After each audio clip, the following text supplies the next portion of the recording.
Good morning student. आज हम पढ़ेंगे फ्रांस के संविधान की विशेषताएं।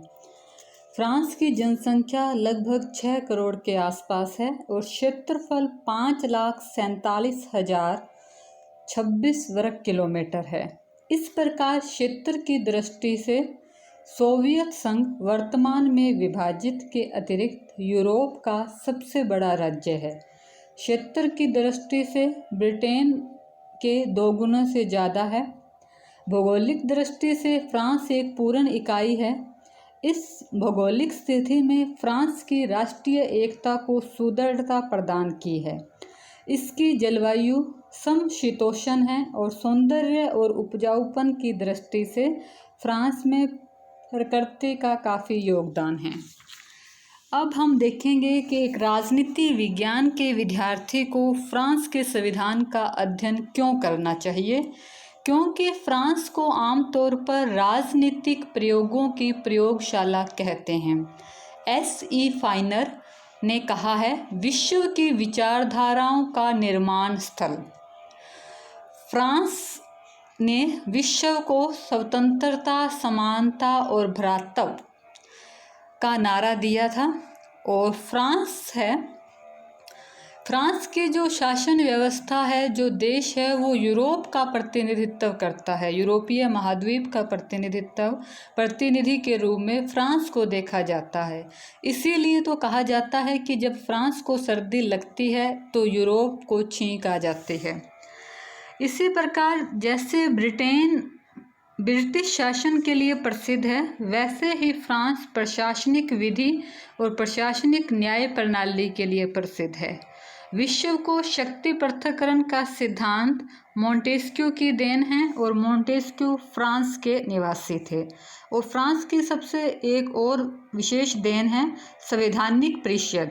संवैधानिक परिषद ऐसी संस्था है जो सर्वोच्च न्यायालय की भांति कानूनों, नीतियों, आदेशों की संवैधानिकता की जांच करती है और चुनाव आयोग की भांति चुनाव के दायित्वों का निर्वहन करती है। फ्रांस के अंदर अब पंचम गणतंत्र का संविधान है, वो कार्य कर रहा है। तो आज हम पंचम गणतंत्र के संविधान की विशेषताएं देखेंगे।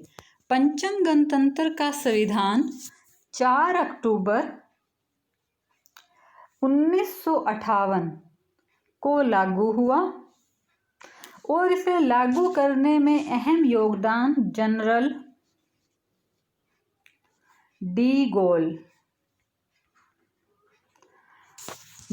है। वो 1958 में फ्रांस के प्रधानमंत्री नियुक्त किए गए थे और उन्हीं के प्रयासों से ये नया संविधान तैयार हुआ। डी गोल के मंत्रिमंडल के सदस्य और एक मनोनीत परामर्शदात्री सभा, जिसमें 39 सदस्य थे, के प्रयासों से संविधान बना और 4 अक्टूबर 1958 को यह अस्तित्व में आया। इसीलिए फ्रांस के वर्तमान संविधान को दी गोल संविधान भी कहा जाता है। और क्योंकि 1958 के समय फ्रांस के अंदर काफ़ी अस्थिरता थी, इसीलिए इसे संकट का शिशु भी कहते हैं। तो इस संविधान की विशेषताएं निम्न प्रकार से हैं। संविधान की प्रस्तावना। सभी देशों के अंदर प्रस्तावना का समावेश किया जाता है। उसी भांति फ्रांस के संविधान में भी प्रस्तावना है, जिसके अंदर संविधान के स्रोत, आदर्श और लक्ष्यों की घोषणा करने की बजाय नागरिक अधिकारों, अंतर्राष्ट्रीय कानूनों के प्रति वचनबद्धता और फ्रांसीसी संघ का उल्लेख किया गया है।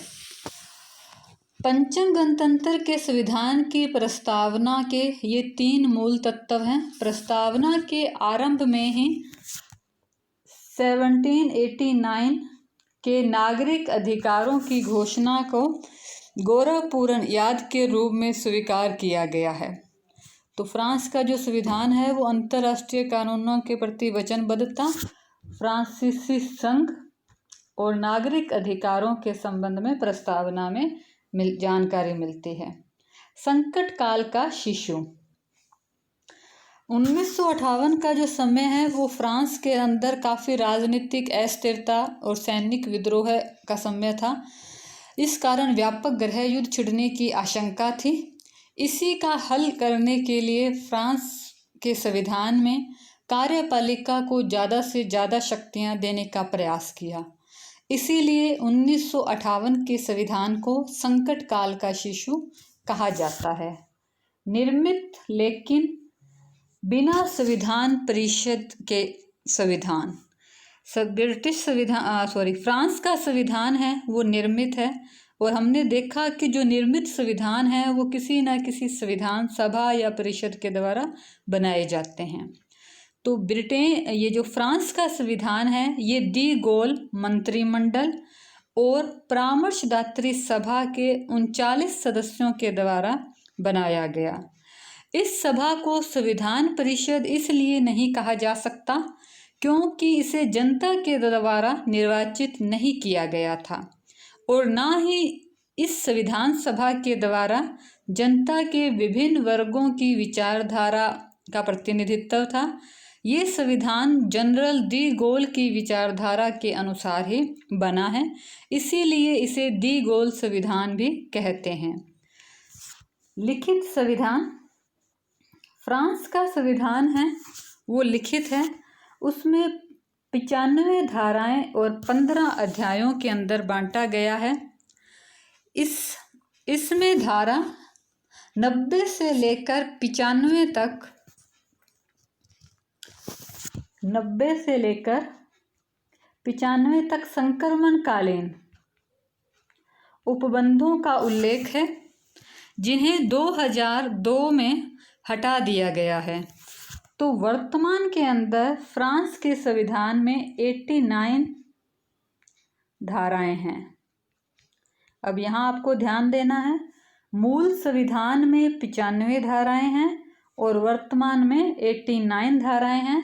2002 में संशोधन के द्वारा संक्रमणकालीन जो प्रावधान थे 90 से 95 के बीच उनको हटा दिया गया है। नेक्स्ट विशेषता है कठोर संविधान। फ्रांस का संविधान, फ्रांस में एकात्मक शासन व्यवस्था को अपनाया गया है। एकात्मक में शक्तियों का विभाजन नहीं होता, इसलिए कठोर संविधान की आवश्यकता नहीं होती। लेकिन क्योंकि फ्रांस का संविधान है वो संकट काल का शिशु है, इसलिए कठोर संवैधानिक व्यवस्था को अपनाया गया है और संविधान संशोधन का उल्लेख है अनुच्छेद 89 के अंदर किया गया है। इसमें संशोधन के 2 तरीके बताए हैं। पहला तरीका, राष्ट्रपति संविधान में संशोधन का विधेयक संसद में प्रस्तुत कर सकता है, और यदि संसद के दोनों सदन उसे 3/5 संसद के दोनों सदन 3/5 बहुमत से पारित कर दें तो यह संविधान का अंग बन जाएगा। राष्ट्रपति है वो प्रस्ताव लेके आएगा और संसद अगर 3/5 से पारित कर दे तो संशोधन माना जाएगा। दूसरा तरीका है, प्रधानमंत्री के प्रस्ताव पर राष्ट्रपति या संसद का कोई सदस्य संवैधानिक संशोधन विधेयक प्रस्तुत कर सकता है। अगर प्रधानमंत्री कहे और प्रधानमंत्री के कहने पर या तो राष्ट्रपति या संसद का मतलब दोनों सदनों में से किसी भी सदन का सदस्य प्रस्ताव रखेगा, और यदि संसद के दोनों सदन उसे पारित कर दें तो जनमत संग्रह में निर्वाचकों के सम्मुख रखा जाएगा। फिर जनमत संग्रह होगा और निर्वाचकों के बहुमत के द्वारा उसका समर्थन किए जाने पर संविधान संशोधन हो जाएगा। हमें देखने से तो लग रहा है कि 3/5 में 60% ही सीटें चाहिए, लेकिन क्योंकि फ्रांस में बहुदलीय व्यवस्था है तो 60% सदस्यों की सहमति लेना बहुत कठिन कार्य है। नेक्स्ट विशेषता है लोकप्रिय संप्रभुता पर आधारित संविधान। संविधान का पहला अध्याय संप्रभुता से ही आरंभ होता है। उसकी धारा 3 में कहा गया है, संप्रभुता जनता में निहित है और जनता अपनी इस शक्ति का प्रयोग अपने प्रतिनिधियों द्वारा या जनमत संग्रह के द्वारा करेगी। इसका मतलब संविधान के द्वारा जो शासन की अंतिम शक्ति है, जो सर्वोच्च इच्छा है, वो जनता को दी गई है। संविधान का जनतंत्रीय और गणतंत्रीय स्वरूप। फ्रांस का संविधान है वो गणतंत्रात्मक है। उनका सर्वोच्च पद है वो राष्ट्रपति है और वो जनता के द्वारा निर्वाचित होता है। धारा 2 में राज्य के जनतांत्रिक और गणतांत्रिक स्वरूप का उल्लेख है। क्या लिखा हुआ है? फ्रांस एक अविभाज्य धर्मनिरपेक्ष प्रजातांत्रिक और सामाजिक गणतंत्र घोषित किया गया है। संविधान की धारा 89 में कहा गया है, संविधान के गणतंत्रीय स्वरूप को संशोधित नहीं किया जा सकता। गणतंत्र है वो असंशोधित है, ये 89 के अंदर प्रावधान किया गया है, क्योंकि राष्ट्रपति सर्वोच्च पद है और वो जनता के द्वारा निर्वाचित होता है। इसीलिए फ्रांस का संविधान गणतंत्रीय है और जनता लोकतंत्र है। 5 साल के लिए चुनाव होते हैं। संविधान संशोधन के लिए भी जनमत संग्रह को अपनाया गया है। तो ये लोकतंत्रात्मक राज्य के गुण हैं। अब है धर्मनिरपेक्ष राज्य की स्थापना। 5वां गणतंत्र के संविधान द्वारा फ्रांस के धर्मनिरपेक्ष राज्य घोषित करते हुए कहा है, राज्य सभी विश्वासों का आदर करेगा, सभी नागरिकों के बीच जाति धर्म के आधार पर भेदभाव किए बिना समानता स्थापित करेगा। और संविधान की जो प्रस्तावना है, प्रस्तावना में भी धर्मनिरपेक्ष शिक्षा व्यवस्था की बात कही गई है। नेक्स्ट विशेषता है मौलिक अधिकारों की व्यवस्था। फ्रांस के संविधान की प्रस्तावना में मौलिक अधिकारों की व्यवस्था की गई है। संविधान की प्रस्तावना में 1789 के मानवीय अधिकारों के घोषणा पत्र को स्वीकार किया गया है। जीवन के सभी स्रोतों में, सभी क्षेत्रों में महिलाओं और पुरुषों को समानता पर बल दिया गया है। व्यक्ति के स्वास्थ्य, भौतिक उन्नति, सुख सुविधा, परिवार की उन्नति आदि का दायित्व राज्य का है। शिक्षा सुविधाओं का प्रसार भी राज्य का ही कर्तव्य निश्चित किया गया है। संसदात्मक और अध्यक्षात्मक शासन व्यवस्था का समन्वय। हमने देखा कि कार्यपालिका और व्यवस्थापिका के आपसी संबंधों के आधार पर जो शासन व्यवस्था के 2 रूप हैं वो हैं संसदात्मक और अध्यक्षात्मक। जब कार्यपालिका और व्यवस्थापिका एक दूसरे से संबंधित होते हैं और कार्यकाल अनिश्चित होता है और कार्यपालिका व्यवस्थापिका एक दूसरे के प्रति उत्तरदायी होती हैं, तो ये शासन व्यवस्था संसदात्मक होती है। जब कार्यपालिका का कार्यकाल निश्चित होता है और एक दूसरे से कार्यपालिका व्यवस्थापिका का संबंध नहीं होता, तो ऐसी शासन व्यवस्था अध्यक्षात्मक होती है। फ्रांस के अंदर इन दोनों के गुणों का समन्वय है। इसके अंदर हम देखेंगे संविधान के अनुच्छेद 20 के अनुसार मंत्रिमंडल संसद के प्रति उत्तरदायी होगा। अनुच्छेद 49 और 50 के अनुसार फ्रांस की राष्ट्रीय व्यवस्थापिका को सरकार को प्रतिनिधित्व करने का अधिकार प्राप्त है और प्रतिनिधित्व प्रस्ताव को पारित होने पर मंत्रिमंडल पदारूढ़ नहीं रह सकता। संविधान के ये जो उपबंध हैं ये संसदीय व्यवस्था के समान हैं, लेकिन इसमें अध्यक्षात्मक तत्व भी हैं। राष्ट्रपति भारतीय राष्ट्रपति या ब्रिटेन के समान नहीं है। संविधान के द्वारा राष्ट्रपति को बहुत सी शक्तियां प्रदान की गई हैं। राष्ट्रपति इन शक्तियों का प्रयोग स्वयं अपने विवेक के आधार पर करता है। उसे मंत्रिमंडल और प्रधानमंत्री की नियुक्ति का अधिकार दिया गया है। उसे प्रधानमंत्री के परामर्श पर राष्ट्रीय सभा को भंग करने का अधिकार भी प्राप्त है। इसके अतिरिक्त मंत्री संसद की कार्यवाही में भाग लेते हैं, किंतु वो संसद के सदस्य नहीं होते। राष्ट्रपति प्रधानमंत्री और जो मंत्री बनाएगा वो किसी को भी बना सकता है, जरूरी नहीं है कि वो संसद के सदस्य हों। लेकिन जो मंत्री और प्रधानमंत्री हैं वो संसद के कार्यवाही में भाग लेंगे, लेकिन उन्हें मतदान का अधिकार नहीं है। इसी प्रकार इसमें अध्यक्षात्मक और संसदात्मक दोनों शासन व्यवस्थाओं के गुण देखने को मिलते हैं। इसी को लेकर ब्रोगन ने कहा है, यह न तो अमेरिकी ढंग का अध्यक्षात्मक संविधान है और न ही ब्रिटिश ढंग का संसदात्मक संविधान, वरन दोनों का मिश्रण है। यह एक सुखद मिश्रण सिद्ध होगा या नहीं, यह देखना है। अब यहाँ आपके एक छोटा क्वेश्चन बन रहा है, अध्यक्षात्मक और संसदात्मक का मिश्रण कौन सा संविधान है? तो उसका उत्तर होगा फ्रांस। उसके बाद नेक्स्ट विशेषता है अधिकार संपन्न राष्ट्रपति, दुर्बल विधायिका। फ्रांस के संविधान में एक शक्तिशाली राष्ट्रपति की व्यवस्था की गई है। वह प्रधानमंत्री और मंत्रिपरिषद के सदस्यों को नियुक्त करता है। उसके प्रत्येक कार्य पर प्रधानमंत्री के हस्ताक्षर की आवश्यकता नहीं है। उसे सैनिक और असैनिक नियुक्तियां करने, संधियों के लिए वार्ता करने और संसद के पास संदेश भेजने के अधिकार प्राप्त हैं। संविधान की धारा 5 में कहा गया है कि राष्ट्रपति संविधान तथा राज्य का रक्षक है। राष्ट्रपति का कार्यकाल 5 वर्ष है और राष्ट्रीय सभा का कार्यकाल वो भी 5 वर्ष है।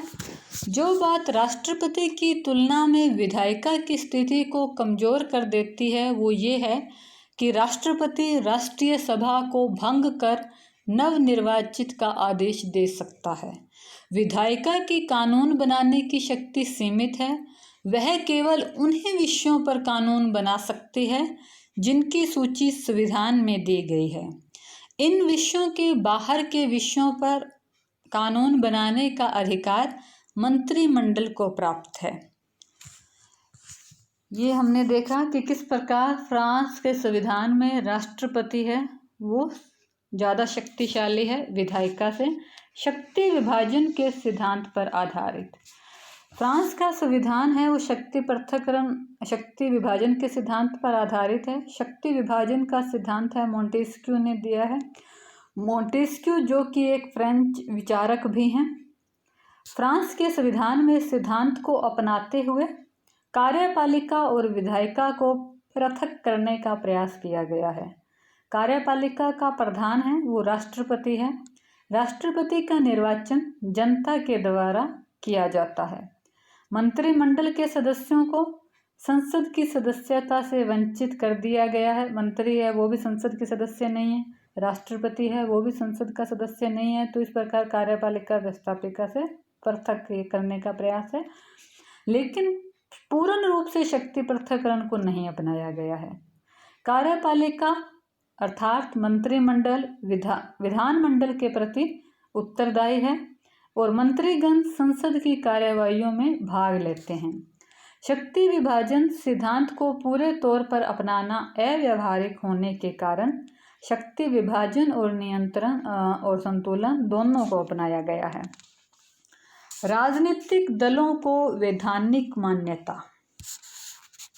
वर्तमान समय में सभी प्रजातांत्रिक राज्यों के अंदर राजनीतिक दल की अहम भूमिका होती है और फ्रांस का संविधान ऐसा है जिसके अंदर राजनीतिक दलों का संविधान के अंदर उल्लेख किया गया है। राजनीतिक दलों को मान्यता प्रदान की गई है धारा 4 के अंदर। धारा 4 में स्पष्ट कहा गया है मताधिकार की अभिव्यक्ति का प्रमुख साधन राजनीतिक दल होगा। राजनीतिक दलों का निर्माण स्वतंत्रता पूर्वक हो सकता है और वे स्वतंत्रता के साथ राजनीतिक कार्यों का संचालन कर सकते हैं, परंतु राजनीतिक दलों के लिए यह अनिवार्य है कि वह राष्ट्रीय संप्रभुता और प्रजातंत्र के सिद्धांत का आदर करें। इस प्रकार फ्रांस के संविधान में राजनीतिक दलों की मान्यता के बारे में प्रावधान किए गए हैं। संवैधानिक परिषद की व्यवस्था। फ्रांस के संविधान की जो एक विशेष देन है वो है संवैधानिक परिषद। संवैधानिक परिषद है, इसके अंदर 9 सदस्य होंगे और उनका कार्यकाल है वो 9 वर्ष होगा। 9 सदस्यों और 9 वर्ष के लिए नियुक्त किए जाते हैं, पर ये 9 के 9 एक साथ नहीं चुने जाते। 1/3 सदस्य प्रत्येक 3 वर्ष बाद, जैसे हमारी राज्यसभा में होता है ना, हर 2 साल के बाद 1/3 सदस्य नए आते हैं, वैसे ही संविधान परिषद में 1/3 सदस्य प्रत्येक 3 वर्ष के बाद नए आ जाते हैं। संविधान परिषद के काम क्या हैं? चुनाव, जनमत संग्रह, कानून की वैधानिकता की जांच का कार्य। अब क्या क्या कार्य दे दिए हैं संविधान परिषद को? चुनाव, जनमत संग्रह और कानून की वैधता की जांच करना। इसके अलावा संकट काल की घोषणा से पहले राष्ट्रपति के लिए यह जरूरी है कि वह संवैधानिक परिषद से परामर्श ले। राष्ट्रपति संकट काल की घोषणा अपनी इच्छा से नहीं करता, वरन संवैधानिक परिषद के परामर्श से करता है। संवैधानिक परिषद का एक कार्य और है, चुनाव व्यवस्था का निरीक्षण और परिणामों की घोषणा भी उसके अंतर्गत आता है। तो ये थे फ्रांस के संविधान की कुछ विशेषताएं।